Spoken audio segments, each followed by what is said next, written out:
안녕하세요. 이혼을 앞두고 많은 생각이 드는 요즘입니다. 저는 딸아이 하나 키우고 있는 40대 워킹맘이고요. 서류 정리하면 다 끝날 시어머니지만 위암 2기 투병 중인 거 알고 나니 참 마음이 싱숭생숭합니다. 어떻게 보면 벌 받으신 것 아닌가 하는 생각도 들고요. 제가 왜 이런 생각을 하고 있을까요? 그럴 만한 일이 있었습니다. 제 남편이 3년 전에 고등학교 동창이랑 외도하다가 저한테 걸렸습니다. 그 동창은 저도 아는 사람이었고 그 집 딸아이가 저희 딸이랑 같은 학교인데다 또 같은 아파트 단지에 살고 있어서 아주 친하게 지내던 사람이었어요. 부부 동반으로 같이 여행도 다니고 했던 사람이라 제 배신감은 이루 말할 수가 없었어요. 게다가 남편은 소문난 애처가였죠. 회식을 하든 친구들과 만남을 갖든 집에 오기 전엔 꼭 제가 좋아하는 음식이나 하다못해 편의점에서 음료라도 사오는 사람이었습니다. 제가 은행 볶은 걸 좋아하는 걸 알고 맥주집에서 나오는 안주를 바리바리 싸서 우리 와이프가 은행을 좋아해 하며 뒷주머니에 넣어오곤 했어요. 그리고 술 먹어 벌개진 얼굴로 활짝 웃으며 티슈 안에 은행 몇 알을 저에게 보여주곤 했었죠. 그런 사람이었고 아이에게도 다정한 아빠라 저는 정말 결혼 생활이 너무 행복했습니다. 시부모님도 좋으신 분이었어요. 저희 친정 부모님이 하시던 일 은퇴하시고 귀농하고 계시는데 바쁜 수학철에 꼭 찾아가 일손도 도와주시고 그러셨거든요. 말씀으로는 사돈께서 시골에 사시니 우리는 행운이지. 일 도와드리는 건 핑계고 우리도 좋은 공기 마시면서 시골도 즐겨보고 그러는 거야. 라고 하셨죠. 비록 제사나 명절 때 며느리가 회사 다니느라 힘든 것도 이해 안 해주시고 가차없이 일 시키시는 것 때문에 숫자는 숫자다 라는 생각이 있긴 했지만 전반적으로 보면 무난한 시부모님 축에 속하긴 할 거예요. 여기 사연 나오는 괴팍한 시어머니들처럼 대놓고 저를 괴롭히거나 며느리 시집살이 하는 분은 아니었으니까요. 남편이랑도 아무리 인고 부부라도 서로 가치관이 다른 사람이기에 가끔 다투긴 했어도 그래도 보통의 부부들처럼 바로 화해하고 또 그렇게 살아가던 저는 평범한 아내이자 엄마였습니다. 저의 우주가 한순간에 뒤엎어진 건 바로 3년 전 그날이었습니다. 남편이 회사 사람들과 회식을 하고 대리를 불러 집에 온다고 했는데 생각보다 늦어져 제가 먼저 자겠다고 남편에게 문자를 보냈어요. 남편은 알겠다고 먼저 자라고 했고요. 그런데 마침 친구한테 전화가 오는 바람에 통화를 하다 보니 잠이 깨버렸어요. 그래서 그냥 남편 오는 것까지 보고 자자 싶어 거실에서 기다렸죠. 저희 아파트는 등록된 세대 차량이 지하 주차장으로 입차하면 월패드에 뜹니다. 그날도 남편 차량이 주차장에 들어왔다는 알림을 받고 길어야 5분 안엔 도착하겠구나 하고 기다리고 있었어요. 그런데 5분이 넘고 10분이 넘어도 남편이 안 오더라고요. 가끔 차 안에 있는 쓰레기들을 분리수거장에서 정리하고 올 때가 있어서 오늘도 그런가 보다 하고 내려갔습니다. 도와주려고요. 그런데 분리수거장에도 안 보이더군요. 어디 갔나 해서 주차장에 들어가 남편 차를 찾았어요. 그런데 원래 되는 자리에 없더군요. 저희는 세대마다 지정 주차거든요. 그런 일은 처음이었고 제가 아무리 남편을 의심 안 하고 산다고 해도 그날은 뭔가 뒷목이 쭈뼛해지는 이상한 느낌이 드는 날이었습니다. 그래서 남편 차를 저절로 끈질기게 찾게 되더라고요. 결국 아파트 제일 지하층의 어느 구석에서 남편의 차를 발견했습니다. 그거 보자마자 뭔가 보통 일은 아니다 싶더군요. 남편이 이렇게 수상한 낌새를 보인 게 처음이었으니까요. 주차되어 있는 남편 차로 다가가는 동안 심장이 미친 듯 뛰었습니다. 그렇게 다가가서 제가 목격한 장면은 너무나도 충격적이었어요. 남편이 누군가와 정신없이 입을 맞추고 있더라고요. 소름이 돋고 피가 거꾸로 솟는 기분이었습니다. 배신감은 둘째치고 대체 누구인가 싶어서 조수석 쪽으로 다가가 보니 세상에 앞서 제가 말했던 남편의 고등학교 동창이었습니다. 제가 울부짖으며 창문을 부서져라 치니 그제야 남편과 그 동창년이 아연 실색하며 차에서 내렸고 남편은 오해라며 저에게 손이 발휘되도록 싹싹 빌더군요. 그 소란에 그 동창이란 년은 제 남편 차에 있는 블랙박스부터 떼서 허겁지겁 달아나 버렸고요. 손 쓸 새도 없었습니다. 남편은 그렇게 저에게 애걸복걸하며 아니, 각도가 그래서 그런 거지 입을 맞춘 게 아니야. 진짜 네가 오해한 거야. 안전벨트 풀어주다가 그런 포즈가 나온 거야. 라고 뻔뻔하게 빡빡 우기더군요. 바람 피우는 사람들은 다 그런가요? 사람 하나 병신 만드는 걸 아무렇지 않아 하더군요. 그게 더 복장 터졌습니다. 차라리 미안하다고 빌기라도 하면 그렇게까지 어이없진 않겠어요. 누가 봐도 불륜이고 누가 봐도 스킨십인데 아니라고 그냥 우겨댈 뿐인 남편을 보며 내가 지금껏 살붙이고 살아온 남자가 이 남자가 맞는지 정신이 혼미해질 지경이더군요. 제가 아무리 상식적인 질문을 해도 남편은 그저 아니다로 응수했습니다. 입을 안 맞춰? 내가 다 봤는데? 아니야. 그런 거 아니래도 여보가 착각한 거야. 그러면 왜 평소 되던 자리가 아니라 한층 더 밑에 내려가서 그것도 제일 구석 자리에 차를 댔어? 왜 거기서 그러고 있냐고. 그날 현미랑 아파트 들어오다가 우연히 만나서 대리기사님이 아는 사람이냐고 하면서 태워준 거고 마침 현미가 운전 연습 좀 하게 해달라고 해서 거기까지 간 거야. 그리고 내가 이제 그만하라고 말리면서 안전벨트 풀어주다가 운전 연습을 현미 씨가 했는데 왜 현미 씨가 보조석에 앉아 있는데? 그게 잠깐 자리를 바꾼 거야. 야, 너 진짜 장난치냐? 차라리 미안하다고 빌어. 그럼 블랙박스를 왜 현미 씨가 가져갔는데? 그냥 놀라서 의심받을까봐 가져갔나 봐. 아무튼 아니야. 여보, 진짜 아니야. 그렇게 답답해 미칠 것 같은 대화를 하고 나니 더는 답이 없겠다 싶어서 그 불륜녀 집으로 쳐들어가려고 집을 나섰습니다. 그랬더니 그제야 남편이 싹싹 빌면서 한 번만 봐달라고 빌더군요. 오늘 처음으로 입 맞춘 거고 그 전엔 그런 사이가 아니었다면서. 그걸 누가 믿나요? 지금까지도 눈에 보이는 뻔한 거짓말을 아무렇지 않게 뻔뻔스럽게 한 주제예요. 맘 같아서는 동네방네 소리 지르며 두 년놈들을 매장시키고 싶었지만 제 딸 얼굴이 눈에 아른거리더군요. 이대로 동네에 소문이 나버리면 제 딸은 물론이고 그 집 딸도 부모 잘못만 한 죄로 학교에서 이상한 소문에 휩싸이게 될 게 뻔했어요. 저라도 이성적으로 생각해야 딸이 상처받지 않을 것 같았죠. 그래서 애들 없이 조용히 부모들이랑만 사자대면했습니다. 그 불륜녀는 저희 남편이랑 언제 의견을 정리했는지 둘이 똑같이 얘기하더군요. 그날 입 맞춘 게 처음이었고 그냥 순간적인 실수였다면서. 둘이 불륜 사실이라는 걸 절대 안 밝히더군요. 남편은 그 사이 핸드폰을 싹 초기화해서 예전 기록이 하나도 없었고 그 여자도 마찬가지였어요.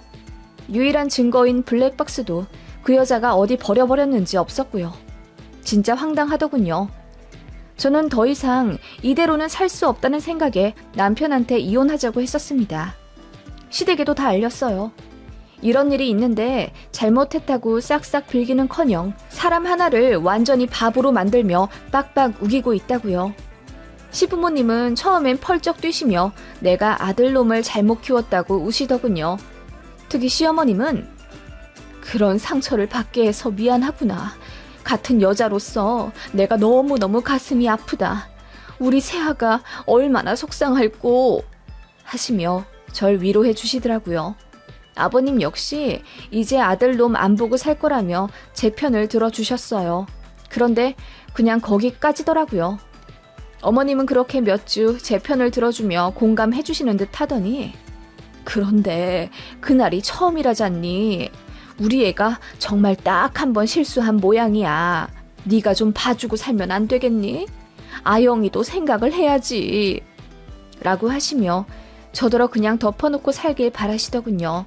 솔직히 저도 어느 정도 예상했던 시나리오였어요. 아무리 자기 자식이 나쁜 짓을 했어도 어쨌든 팔은 안으로 굽을 테고 어떤 부모가 자식이 이혼하길 바라시겠어요? 그리고 제가 아끼는 며느리래 봤자 제 자식만 하시겠냐고요. 저는 남일 뿐이죠. 아무튼 시부모님은 저를 설득하시며 이혼 안 하고 살길 바라셨고, 이혼만 안 해준다면 지금 살고 있는 집을 제 명의로 돌려주겠다, 저에게 외제차를 사주겠다 어쩐다 온갖 감언이설을 하시며 저를 말리셨습니다. 지금 살고 있는 집이 아버님 명의 아파트였거든요. 명의만 아버님 것일 뿐 다달이 월세 개념으로 돈 들이며 살고 있었습니다. 그래서 지금까지 3천만 원 정도 들였던 것 같고요. 그건 그거고 제일 중요한 건 아이 문제지 않습니까? 아이는 초등학교 고학년이고 한창 사춘기 시작이라 예민할 텐데 제 결정으로 이혼을 하게 된다면 받을 상처가 너무나도 걱정이 되는 건 사실이었습니다. 그치만 그렇게 저를 속인 남편이랑 평생을 얼굴 맞대고 살 자신이 없더라고요. 그래서 그냥 이혼하겠다고 했습니다. 저도 일을 하고 있는 사람이고 제가 딸아이 하나 책임져 키울 수 있는 능력은 있으니까요. 게다가 아들도 아니고 딸이니 나중에 크면 저를 이해해 줄 거라 믿어 의심치 않았습니다. 그래서 아무래도 안 되겠다고 그냥 이혼하겠다고 하니 시댁에서 잠깐 잠잠하더라고요. 남편도 며칠 조용히 있길래 이혼 준비해주려나 싶어 기다리고 있는데 생각지도 못하게 어머님의 청천벽력 같은 말씀을 들었습니다. 혜미야, 사실 내가 암이란다. 그것도 말기. 이제 1년도 채 안 남았대.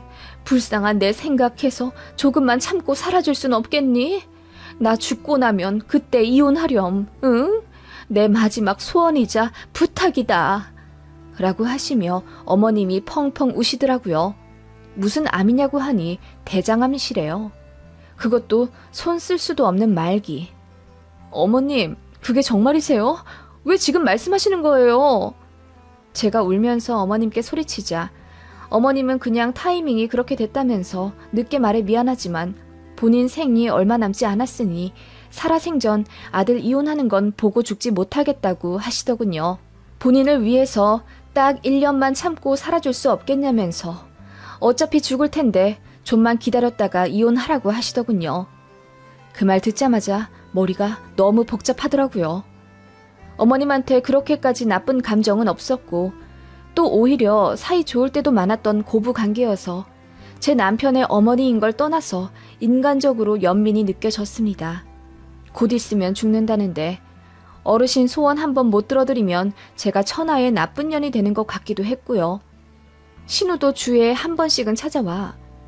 우리 엄마 곧 있으면 죽는데 한 번만 봐줄 순 없어? 내 동생 나쁜 짓 한 거 나도 아는데 그래도 옳게 우리 엄마랑 사이 좋았잖아. 예정을 생각해서 한 번만 딱 1년만 봐주라. 응? 이라며 울었고 남편은 본인 어머니를 생각해서라도 정말 눈 딱 감고 1년만 참아달라 무릎 꿇고 빌더군요. 솔직히 그런 분위기에 냉정하게 이혼 서류 진행시킬 사람 몇 없을 겁니다. 마음이 저도 약해지긴 하더라고요. 그래서 어머님이 시한부 1년이시라니 딱 어머님 임종까지만 살고 그때 끝내자 싶더군요. 어차피 아이한테도 갑작스러운 이혼은 보여주고 싶지 않기도 했고요.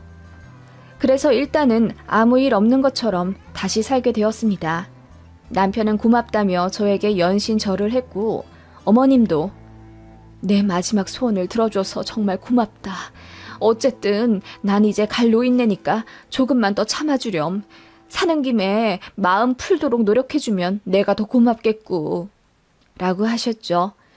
그렇게 저를 배신한 남자와 저는 1년의 기약을 하며 다시 살게 되었습니다. 남편은 집안에서는 저를 거의 여왕님 모시듯 하며 저자세로 굴었고 주말에는 온전히 가족을 위해 시간을 내었습니다. 그 바람에 아이는 더 행복해했고 겉으로만 보면 오히려 그 사건 이전보다 훨씬 화목한 집안 분위기가 되었죠. 참, 저는 다시 살기로 한 조건으로 그 여자를 이사시키기로 했어요. 그 여자랑 같은 아파트에서 계속 살면 제가 미쳐버릴 것 같아서요. 남편이 알겠다고 하면서 어떻게 설득을 했는지 그 여자가 이사를 가더군요. 참 거짓말처럼 평화로워졌어요. 대신 제 마음은 지옥이었죠. 눈을 감아도 남편의 불륜이 상상이 되어 미쳐버릴 것 같았고 눈을 떠도 남편의 얼굴을 보기만 하면 부하가 치밀어 올라 화병이 나는 것 같았어요. 참 잔인하게도 저만 참으면 모두가 평화로워지고 행복해진다는 사실에 저는 그야말로 포로가 되어버린 기분이었습니다. 그렇게 몇 개월 살고 있었고 2번의 명절이 지났지만 시어머니는 저를 시댁에 부르지 않으셨어요. 병원에 입원해 있다면서 저 귀찮게 괜히 병문안 올 필요도 없으니 그냥 그 시간에 가족들이랑 시간 보내라 하시더군요. 저는 아무리 그래도 시어머니인데 걱정이 될 수밖에 없잖아요.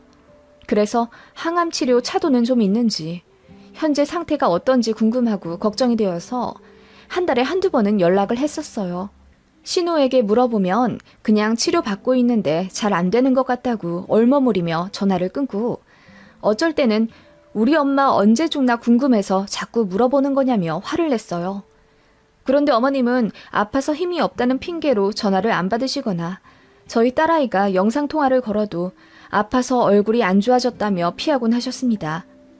그렇게 약속한 1년이 흘렀죠. 그런데 어머님께서 점점 좋아지신다고 하더라고요. 새로운 항암약을 썼는데 잘 먹힌다나 뭐라나. 잘 됐다 싶었죠. 어차피 어머님은 1년 안에 돌아가실 가능성이 많다고 해서 저도 1년만 살기로 했는데 나아지신다니 다행이라고 생각했어요. 그러면서 통원 치료를 하게 되었다면서 이제 집에 와도 된다고 하시더군요. 그래서 이혼 얘기도 다시 꺼낼 겸 시댁에 찾아갔습니다. 그런데 생각보다 어머님 낯빛이 참 좋아 보이시더라고요. 대장암 말기라 아무것도 못 드신다길래 저는 TV에서 보던 강목 같은 환자들을 생각했습니다. 그런데 생각보다 너무 괜찮아 보이셨어요. 눈 밑에 다크서클이 좀 있고 입이 메말라 있는 거 빼면 체중도 딱히 빠져 보이지 않으셨고요. 어머님, 괜찮으세요? 1년 만에 뵙는 거라 걱정 많이 했는데 생각보다 좋아 보이시네요. 몇 달 전까지는 40kg도 안 됐었는데 요 몇 주 사이에 살이 좀 찐 거야. 다행이지? 죽을 뻔했다는데 약이 그래도 신통하게 맞는 모양이야. 기적이라고 하더라. 라고 하셨고 옆에서 남편은 헛기침만 할 뿐이었습니다. 기적은 기적이죠. 대장암 말기에서 이렇게 차도가 좋아지는 경우가 드물잖아요. 솔직히 이상하단 생각이 좀 들긴 했지만 어머님은 계속 제 손을 잡으며 그래도 완치가 된 건 아니야. 언제 죽을지 모르는 게 지금 내 상태란다. 그러니 우리 아들이랑 조금만 더 살아주련? 이라고 또 눈물로 호소하시더군요. 어머님은 저희가 그래도 1년 사는 동안 제 남편이 잘하지 않았냐. 반성 많이 했다더라. 그래도 다시 살고 그러니까 마음이 풀리고 그러지 않느냐. 부부 사는 게 다 그런 거다. 라고 하시며 조금만 더 살라고 애걸복걸 하셨고 저는 그런 어머님 앞에서 냉정하게 또 이혼을 얘기하고 돌아오기가 어려웠습니다. 그런 나날들이 계속 반복되었어요. 저는 남편에 대한 신뢰를 절대 극복하지 못했고 집안은 평화롭지만 저는 죽을 것처럼 힘들었어요. 물론 겉보기엔 행복한 가정이겠지만 전 아니었고요. 그래서 이혼을 또다시 얘기하면 어머님이 충격에 병원에 실려가셨다. 다시 암 수치가 높아진다 하시며 상황이 안 좋게 흘러갔고 그렇게 이혼 얘기는 번복되기 일수. 남편은 제 손을 잡고 울면서 우리 엄마 곧 죽을지도 모르는데 조금만 더 참아주면 안 될까? 너 나랑은 다르잖아. 나는 나쁜 놈이었지만 넌 누구보다 착한 사람이잖아. 라고 하는데 그게 흡사 제 손발을 묶는 듯한 느낌이었어요. 그런 게 거의 2년 반 정도 반복되니 저도 미치겠더라고요. 더는 이렇게 살기가 힘들다는 생각이 들었고 제가 뭐하러 횟수로 3년이나 참아주나 싶은 생각이 이제야 들더군요. 어머님 생각, 제 딸 생각해주다가 제 속만 골마가고 있었고 저는 우울증과 불안 증세 때문에 병원에 다니며 약을 먹어야만 회사도 다니고 일상생활을 할 수가 있었습니다. 이건 안 되겠다 싶더군요. 그래서 어머님이 돌아가시든 말든 이제 더는 상관하지 않기로 했어요. 제가 남편에게 다시 물었죠. 어머님은 어때? 언제까지 우리가 이러고 살 순 없잖아. 여보, 당신은 꼭 우리 엄마가 죽길 바라는 것 같아. 뭐라고? 내가 그럴 리가 있겠어? 그게 아니라 뭔가 이혼을 어머님 목숨을 담보로 차일피일 미루고 있다는 생각이 드니까 그렇지. 여보, 나 너무 힘들어. 우리 엄마 언제 돌아가실지도 모르고 나도 언제 이혼당할지도 모르고 내 속도 너무 힘들다고. 그리고 솔직히 말해보자. 당신 나랑 계속 살면서 그래도 그런 대로 마음 많이 풀린 건 사실이잖아. 내가 그전보다 훨씬 잘하잖아. 그러니까 이제 이성적으로 생각해보자. 뭐가 우리 딸한테 더 나을지. 우리 딸은 지금이 너무 좋대. 응? 당신 지금까지도 잘 참고 살았잖아. 괜찮아질 거야. 라고 하면서 저를 설득하더군요. 그 말이 틀린 건 아니죠. 어머님 돌아가실지도 모른다는 핑계로 어쨌든 2년 반 더 같이 살았고 또 신기하게도 그게 가능하더군요. 시간이 약이라더니 분노도 처음보다는 점점 사그러든 건 사실이었고요. 물론 정신과 약 도움도 받았지만요. 이래저래 복잡한 마음이 들었고 어찌 되었건 어머님 상태는 좀 확인해 봐야겠다 싶어 시댁으로 가겠다고 했더니 어머님이 병원에 가셨으니 오지 말라 하시더군요.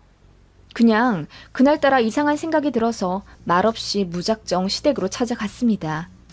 시댁은 한적한 주택가고 집 앞에 주차할 곳이 2칸밖에 없어서 손님이 오실 경우 나머지 차는 길에다 대야 합니다. 그런데 시아버지 차가 길에 나와 있더라고요. 이럴 경우 손님 차가 안에 2대가 있다는 뜻인데 누가 찾아오셨나 싶어서 밖에다 차를 대고 골목으로 걸어 들어가 봤습니다. 그런데 무슨 스피커로 트로트 노래가 흥겹게 흘러나오고 사람들이 시끌벅적하게 떠드는 소리가 나더군요. 이상하다 싶어서 안을 슬쩍 들여다봤고 저는 깜짝 놀라 뒤로 기절할 뻔했습니다. 어머님이 손님들이랑 술상을 보고 있더라고요. 대장암 말기라는 양반이 막걸리를 사발로 들이키고 그 매운 닭발을 안주로 마구 드시고 계셨습니다. 전혀 아픈 사람 같지가 않았고요. 이게 뭔가 싶어서 벙쪄 있다가 저는 바로 알아차렸죠. 어머님이 저한테 뻥을 쳤구나. 그제야 깨닫게 되었어요. 사실 의심은 갔지만 설마 했어요. 어떻게 사람 목숨을 가지고 거짓말을 칠 수가 있나 싶기도 했고 또 어르신 목숨이 오늘 내일 한다는데 대놓고 의심하기도 뭐했고요. 그런데 그 꼴 보니 분노가 치밀어 오르더군요. 어머님은 그렇게 깔깔 웃으며 연신 막걸리를 들이켰고 어머님 친구분들이랑 신나게 떠드시더군요. 그때 제 귀를 관통하는 단어 하나가 있었습니다. 그래서 바로 녹음 기능을 켰죠. 이봐, 아들네는 요새 어때? 잘 산대? 잘 사나봐. 그러게 시간이 약이라니까. 미워서 죽이고 싶더라도 일단 살붙이고 살다 보면 다 다시 정들게 되어 있고 아무렇지 않게 넘어가는 날이 온다니까. 아무튼 이 사람도 보통 여우가 아니라니까. 우리 딸이 댁 같은 시어머니 만날까봐 나는 아주 무서워. 며느리 올 때는 눈 밑에 시꺼멓게 바르고 누워있다면서 연극 배우도 댁 같진 않을 거야. 나 같은 시어머니가 어때서? 아니 이혼해봐. 지만 손해지 뭐. 어디 여자 혼자 애를 키우고 살아? 나 아니었어 봐. 진작 이혼하고 지금쯤 혼자 개고생하고 있을 텐데 뭐. 지도 지가 생각하기에 어쨌든 이혼 안 하는 게 나으니까 붙어있는 거지. 대단해. 그래서 언제까지 암 환자 연기하고 있을 건데? 언젠가는 들킬 텐데. 점점 호전된다고 해야지 뭐. 설마 그 앞에 대고 어머님 죽는다면서요? 왜 안 뒤지고 지랄이세요? 하진 않겠지 뭐. 걔가 좀 바보 같은 구석이 있잖아. 며느리는 좀 순진한 맛이 있어야 다루기가 편해. 에휴, 우리 아들내미만 고생이지 뭐. 걔만 생각하면 딱해. 아하하, 역시 이 양반 웃겨. 저는 어머님과 친구분의 대화에 망부석이 된 듯 그 자리에 굳을 수밖에 없었습니다. 정말 충격적이더라고요. 가슴이 미친 듯 뛰고 눈물이 줄줄 흘러나왔습니다.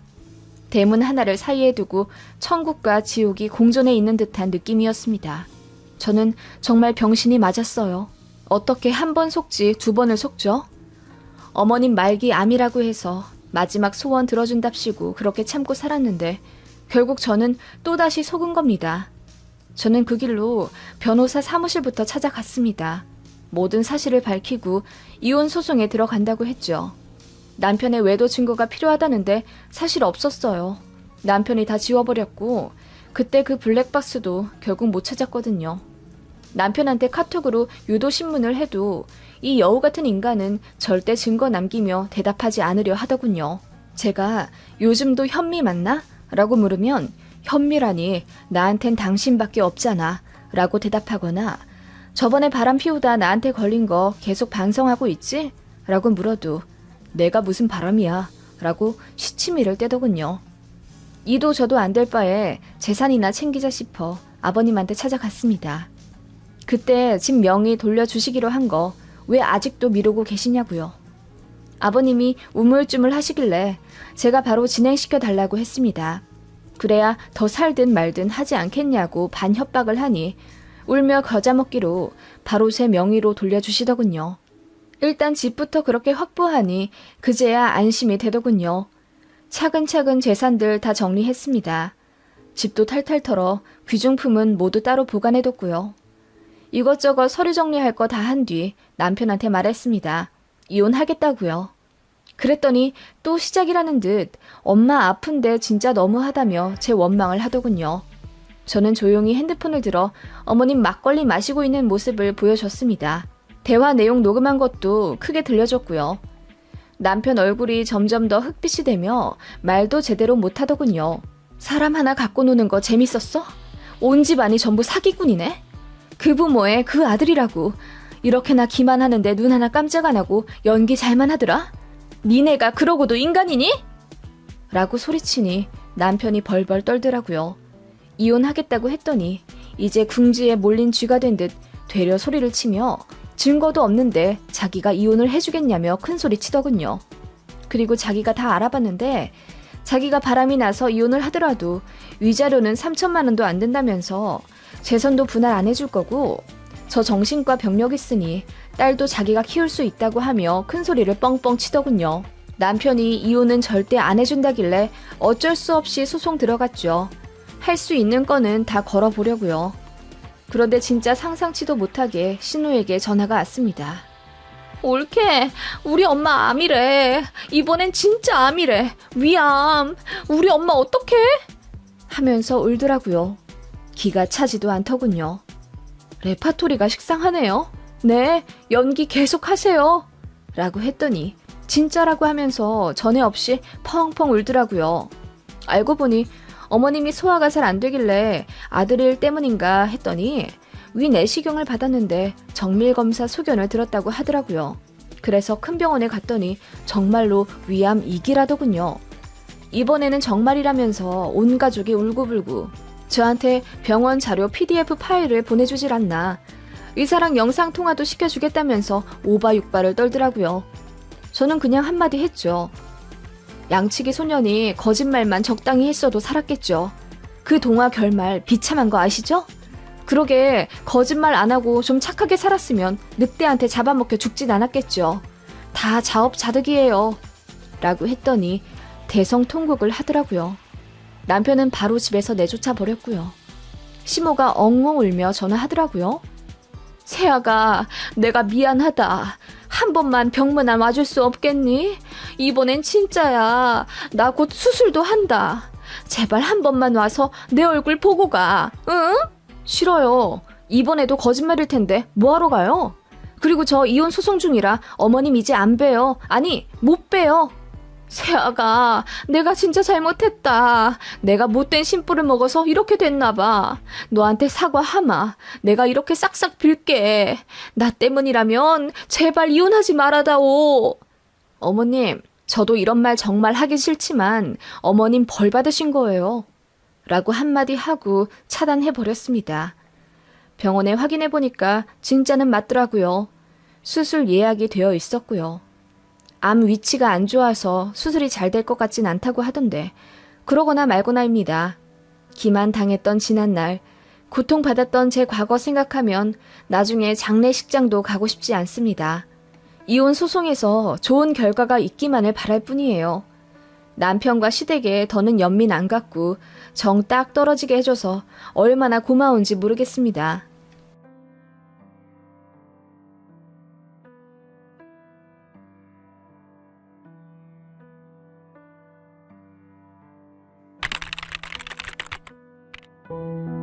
안녕하세요. 30대 중반의 이혼 소송 중인 여자입니다. 제 또래들은 다들 아이도 둘씩 있고 어떤 친구는 셋도 낳아 행복하게 잘 살고 있는데 저는 아이도 없고 그나마 믿고 살던 남편 하나마저 이제 없고 홀로서기 하게 되네요. 마음이 착잡하지만 한편으로는 지옥 같은 시댁에서 벗어나 다행이라고 생각이 듭니다. 저는 교사고요. 임용되고 한 2년까지 소개팅 무수히 많이 받았습니다. 신규 교사면 주변에서 선이고 소개팅이고 엄청 들어옵니다. 아무래도 아직 어리다 보니 여기저기서 채가려고 많이 애쓰기도 하고요. 그때 받은 소개팅에 나온 남자들은 전부 제 학벌이랑 집안 사정 등을 캐묻는데 바빴던 반면 지금의 제 남편은 흡사 10대들이 첫사랑 만난 것 마냥 저 자체에 홀랑 빠져 수줍은 소년과도 같은 모습을 보이더라고요. 남편은 저보다 7살이나 많았는데도 전혀 그 나이 또래의 여우 같은 모습이 안 보이더라고요. 제 연봉이나 결혼 후 아이를 가지면 육아와 살림의 비중을 어떻게 둘 것이냐, 부모님이 노후 준비는 잘 되어 있냐 등의 현실적인 질문은 단 하나도 하지 않고 제가 좋아하는 음식이나 제 유일한 취미인 기차 여행 등에 크게 공감해주며 저 그대로의 모습에 관심을 가지고 응원해 주더라고요. 그런 모습이 너무 색달랐고 저 역시 매력을 많이 느껴 사귀게 된 남자였습니다. 그때가 고작 25살이었는데 연애하고 3개월도 안 됐는데 남편 쪽에서 결혼을 엄청 서둘렀어요. 남편은 공기업 다니는 사람이었고 시댁도 사정이 나빠 보이지 않았어요. 이래저래 조건도 괜찮고 또 무엇보다 남편이 저를 많이 좋아해 주니까 솔직히 그거 하나 믿고 연애 8개월 만에 초고속 결혼했습니다. 솔직히 결혼 생활 자체는 괜찮았어요. 남편도 살림에 관심이 많아서 집안일은 거의 반반하거나 혹은 남편이 조금 더 하기도 했고요. 성격도 자상한 편이라 제가 아침 거르고 나가지 않도록 냉장고에 죽이나 약밥 같은 걸 손수 만들어 넣어놓고 제가 아침에 데우기만 하면 먹을 수 있도록 준비해주는 사람이었습니다. 7살이라는 나이 차이가 어떤 사람은 별로 많지 않다고 할 수는 있겠지만 솔직히 말해서 제가 초등학교 6학년 때 남편은 대학생이었어요. 세대 차이가 안 날 수가 없었습니다. 그래서인지 그 화목한 결혼 생활 와중에도 이따금씩 부딪히는 일이 없진 않았어요. 거의 시댁 문제였습니다. 시어머니는 생각보다 훨씬 타이트하게 저를 구속하고 마음대로 조종하려 드시더라고요. 앞서 말했듯이 저는 좀 일찍 결혼한 편이고 친정엄마가 저 중학생 나이에 돌아가셨기 때문에 이렇다 할 살림을 배우고 결혼하진 않았습니다. 물론 친정어머니가 버젓이 계신 경우라도 모든 신부가 결혼하자마자 마법처럼 살림을 잘하진 않잖아요. 게다가 저는 대학생활 내내 장학금 아니면 빠듯하게 다녀야 하는 넉넉치 않은 형편 때문에 정말 정신없이 학교 다니고 임용고시 준비만 했습니다. 그러다가 어떻게 보면 사회인 되자마자 결혼한 케이스고요. 저는 보리차가 그렇게 빨리 쉬는 줄 몰랐습니다. 어렸을 때 엄마가 끓여주신 보리차가 냉장고에 있으면 그저 먹을 줄만 알았지 어떻게 끓이는지도 또 얼마나 가는지도 전혀 몰랐어요. 한 번은 남편이 보리차 먹고 싶다고 해서 처음으로 끓여봤고 그대로 냉장고에 넣었는데 일주일 정도 그대로 두었던 적이 있어요. 그때 어머님이 저희 집에 와서 그 보리차를 맛보신 후 이거 언제적 건데 아직도 있냐면서 저한테 불같이 화를 내셨던 적이 있습니다. 그 이후로 어머님은 저보고 살림 못하는 헛똑똑이라며 대놓고 구박하시기 시작했어요. 신혼 때 남편이 장염에 걸려서 고생했던 적이 있습니다. 그런데 시어머니가 그 사실 알자마자 저에게 호통치면서 대체 우리 아들한테 또 뭘 먹였길래 다 큰 성인이 장염에 걸리니? 라고 하시더라고요. 어이가 없어서 아니 제가 해먹이다뇨. 저희 요즘 둘 다 바빠서 저녁도 같이 못 먹는데요. 그리고 같이 해먹었으면 저도 탈 났겠죠. 남편 혼자 밖에서 먹은 게 탈이 난 거 아닐까요? 라고 했더니 어머님이 저번에 보리차도 그렇고 저더러 역시 엄마 없이 커서 그런지 시어머니 대할 줄도 모른다고 하더라고요. 그리고 자상했던 남편마저 저한테 그래도 우리 엄마한테 너무 하는 거 아니야? 어른한테 너무 말대꾸해서 당신한테 좋을 거 없어. 라고 하더군요. 저랑 단둘이 있을 때는 누구보다 제 편이 되어주는 든든한 남자인데 어머님이랑 셋이서 있거나 혹은 어머님이 낀 일에서는 남편은 철저히 아들 입장이 되더라고요. 남편은 저한테 결혼 생활이 그런 거다. 며느리는 원래 시어머니한테 잡혀 살아야 한다. 그렇게 해야 가정에 평화가 온다. 제가 너무 어려서 뭘 모른다. 등의 말로 저에게 죄책감을 심어주었어요. 저는 너무 억울했지만 시댁 식구들 모두가 저더러 너무 어려서 모른다고 철없는 며느리 취급을 하니 진짜 결혼 생활을 하면 할수록 전부 다 제 탓이 되는 듯한 분위기였습니다. 친정아버지한테 저는 원래 시시콜콜한 얘기를 잘 하지도 않는 사이일 뿐더러 결혼 생활의 고충 같은 건 더더욱 말하고 싶지 않은 예민한 부분이어서 아빠한테는 그냥 잘 산다고만 했어요. 게다가 혼자 사시는 홀 아버지시니 더 걱정시켜드리기 싫기도 했고요. 아마 결혼 초반 때 시어머니한테 이런 대우 받았던 걸 친정에 미리 오픈했더라면 아빠가 진작 이혼시키셨을지도 모른다는 생각이 이제야 드네요. 저는 참 미련한 사람이었습니다. 그런데 저는 정말 시댁이라는 건 다 그런 줄 알았고 또 이혼 생각이 조금 들더라도 차마 실행하기 어려웠습니다. 교사 사회가 좁기도 했고 저 첫 발령난 근무지에서는 선생님이 이혼이라도 했다가는 다들 수근수근 거리고 장난 아니었거든요. 오바 조금 더해서 학교를 넘어서 그 지역 전체가 알게 되는 것 같은 느낌? 아무튼 시댁만 아니면 남편이랑은 그럭저럭 행복했기에 어쩔 수 없이 저도 그런 결혼 생활에 익숙해져 갔던 것 같아요. 그렇게 자연스럽게 저도 다른 사람들처럼 제 2세를 기대하게 됐죠.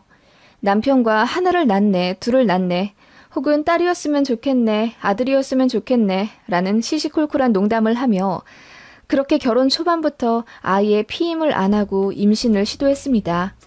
제 가정사가 좀 외롭기도 해서 저는 다복한 가정에 대한 환상이 있었고 주변에 아이 낳은 사람들을 보면 정말 행복해 보였어요.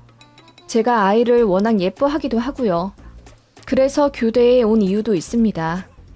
아무튼 그렇게 저는 결혼하자마자 엽산 먹어가며 언제 올지 모를 제 천사를 기다리고 있었습니다. 그런데 결혼 1년이 지나고 2년이 지나도록 깜깜무소식이었어요. 저희 부부는 임신 테스트기 사는 비용만 한 달에 5만 원을 쓸 정도로 아이를 애타게 기다렸습니다. 그런데 진짜 잘 안 생기더라고요. 제 주변 보면 초사는 유산되기도 하고 그렇던데 저는 아예 착상조차 안 되는 느낌이었습니다. 너무 이상해서 산부인과도 가봤죠. 제가 원래 생리를 불규칙하게 해서 어떨 때는 3개월도 뛰어넘고 그러거든요. 그래서 제 문제인가 해서 병원에 갔더니 또 거기서는 오히려 정상이라더군요. 난소에 물혹이 조금 있긴 하지만 이 정도는 난임 자궁축에도 안 들고 물혹 더 있는 사람들도 임신 잘만 된다면서 제 문제가 아닌 것 같으니 남편이랑 난임병원이든 대학병원이든 가보라고 하더라고요. 그래서 집에 와서 얘기했죠. 여보, 나는 문제 없대. 혹시 모르니 당신 한번 병원 가볼래? 나? 남자가 병원에 가서 뭐해? 당신 거 따로 채취해서 검사하고 그러는 걸 거야. 뭐? 남사스럽게 무슨, 그냥 좀 더 기다려보자. 그렇게 서두를 필요까지 있겠어? 아니, 우리 결혼한 지 곧 있으면 3년이 다 되어가는데 아직도 안 생기는 거면 좀 이상하니까 그렇지. 만약에 문제가 있으면 빨리 손을 쓰는 것도. 아니, 난 싫어. 일단 조금 더 기다려보자. 나도 아이 누구보다 갖고는 싶어 하지만 그렇게 부끄러운 단계를 거치면서까지는 아니야. 자연스러운 게 좋은 거지. 남편은 그렇게 자신의 몸을 검사하는 것에 큰 거부감을 갖고 있었고 시댁 역시 저더러 한약을 먹어보든지 퇴근하면 운동을 하든지 하라며 제가 더 노력하길 바랐습니다. 게다가 제가 생리를 불규칙하게 하는 것을 어머님이 아시고는 툭하면 네가 그런 것만 먹으니까 생리가 잘 안 나오지. 그런 게 다 찬 기운이 있는 음식인데 좀 가려 먹지 그러니? 그러니까 배가 차서 애가 안 들어서는 것 아니야. 라고 하시며 구박하셨어요. 저는 병원도 가보고 다 해봤다. 문제 없다. 라고 억울함에 해명했지만 어머님은 들은 채도 안 하시더군요. 아버님 역시 헛기침을 하며 언제 아이 생기냐고 뜬구름 잡는 소리만 하셨을 뿐이죠. 그렇게 결혼 5년 정도 되었을까? 그쯤 되니 저는 안 먹어본 약이 없을 정도였죠. 한의원도 다니고 자궁에 좋다는 영양제는 직후 해서까지 꾸준히 먹었습니다. 그렇게 노력한 덕분인지 생리불순도 많이 개선되었고 제 체력 역시 많이 좋아졌어요. 저는 정말 이대로 아이만 가지면 아주 감사하게 키울 자신이 있는 몸이 되었고 남편도 담배를 끊고 본격적으로 건강한 몸 만들기에 주력했어요. 제가 주는 영양제도 거부하지 않고 먹었고 제가 운동 가자고 하면 군말 없이 따라 나서더군요. 그리고 날짜 철저하게 계산해가면서 배란기에 서로 노력하는 것도 잊지 않았고요. 아무튼 그렇게까지 했는데도 진짜 아이가 안 생겼어요. 이쯤 되니 집착이 아닐까 싶을 정도로 툭 건들면 눈물이 나오고 우울감까지 느껴지더군요. 그래서 결국 남편에게 난임병원 다니자고 했습니다. 시험관 할 거면 빨리 하는 게 좋대. 남자 정자도 늦기 전에 빨리 채취하는 게 좋다더라. 우리 그만 마음고생하고 이제 병원 다니자, 응?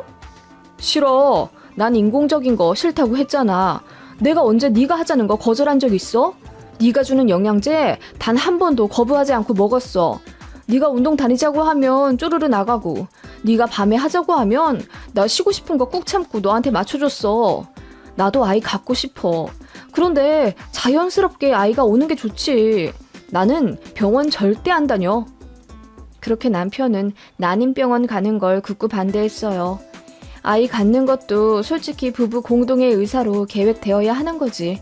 누구 한 명의 의견에 맞출 수도 없기에 제가 강제로 남편을 끌고 난임병원에 갈 수도 없고 그냥 시간 날 때마다 인터넷에서 난임으로 고생하는 부부들의 인터뷰, 동영상 같은 것도 보여주고 대화도 시도하면서 남편을 설득하는데 많은 날들을 쓴 것 같네요. 남편이랑 시댁은 저희가 자연스러운 방법으로 아이 갖기를 원했고 제가 말하는 시험관 시술은 하늘의 뜻을 거스르는 거라고 했어요.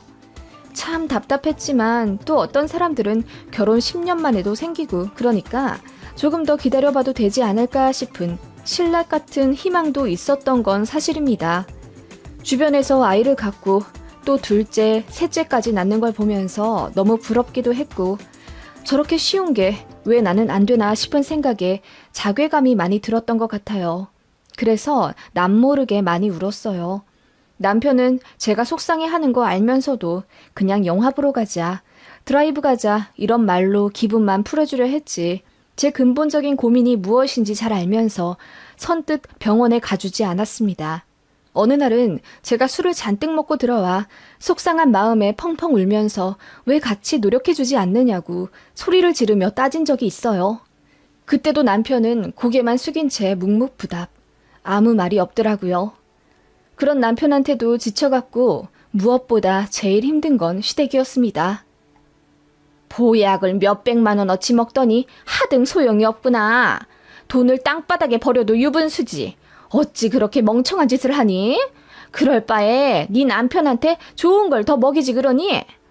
라고 하시며 제가 남편에게 더 잘하기를 바라시거나 남들은 다들 손주가 있는데 나만 없더라. 이제 동창회도 안 나가려고. 창피하고 서러워서 원. 며느리가 이렇게 임신이 안 되는 몸인 줄 알았으면 결혼을 좀 늦춰볼 걸 그랬다. 아님 시부모한테 더 잘하기라도 하든가. 우리 마음은 누가 보듬어주니? 라고 하시며 하자 있는 며느리 주제면 시부모한테 더 충성해야 한다는 뉘앙스로 저를 숨막히게 하셨어요. 너무도 당연히 저는 시댁에서 서열 최하위가 되어갔고 어머님 말씀에 꼼짝도 못하는 입장이 되었습니다. 그러고 싶진 않았는데 그렇게 흘러가는 분위기에 저도 어쩔 수가 없었던 것 같아요. 그렇게 시어머니가 시키는 잔심부름들 처리하느라 힘들어도 뭐라 딱히 거절하기가 어려웠던 것도 사실입니다. 이 상황은 겪어본 사람만이 알 수 있을 거예요. 제가 아무리 병원에서 전 아무 이상이 없다고 수십 번 얘기해도 어쨌든 임신이 안 되는 건 여자 탓일 거라는 많은 사람들의 선입견이 있어요. 그렇게 시어머니는 저를 굴복시켰고 저는 어머님 말씀에 크게 거역하지 못하는 신세가 되었습니다. 그쯤 되니 오기가 생기더라고요. 만약 내가 아이를 갖게 되면 어머님 앞에서 큰 소리 뻥뻥 치며 살 수 있지 않을까 하는 어리석은 생각이요. 어머님은 그뿐만이 아니라 너 임신 안 되는 거 그거 유전 아니니? 돌아가신 친정엄마가 임신이 잘 안 되시는 몸은 아니었을까? 라는 막말도 하더라고요. 어머님, 임신이 안 되는 몸인데 저랑 제 동생이 어떻게 태어났을까요? 유전이라뇨. 그런 건 없댔어요. 그리고 무슨 그런 말씀을 하세요? 너랑 네 동생이 엄마 자식인 건 확실하고? 이상하잖아. 네? 그럴 리가 없잖아요. 말씀이 너무하세요.